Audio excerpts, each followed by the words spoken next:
জাতীয় কবি কাজী নজরুল ইসলামের কবরের পাশে খোঁড়া হচ্ছে কবর। জাতীয় কবি কাজী নজরুল ইসলামের কবরের পাশে সমাহিত হবেন জুলাই গণ অভ্যুত্থানের এই সম্মুখ যোদ্ধা। এখানেই চিরনিদ্রায় শায়িত হবেন শরীফ ওসমান হাদী। শুক্রবার সন্ধ্যা ৬টার দিকে বাংলাদেশ এয়ারলাইন্সের একটি ফ্লাইটে ওসমান হাদীর মরদেহ দেশে আসে। এরপর তার মরদেহ রাখা হয় জাতীয় হৃদরোগ ইনস্টিটিউট ও হাসপাতালের হিমঘরে। এরপর পাঠানো হয় ময়নাতদন্তের জন্য। আজ শনিবার জোহরের নামাজের পর রাজধানীর মানিক মিয়া অ্যাভিনিউতে ওসমান হাদীর জানাজা অনুষ্ঠিত হবে।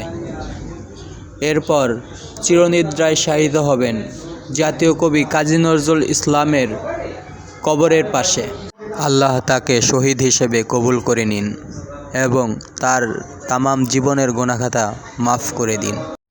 আজ শনিবার শরীফ ওসমান হাদীর মৃত্যুতে সারা দেশে পালিত হবে রাষ্ট্রীয় শোক।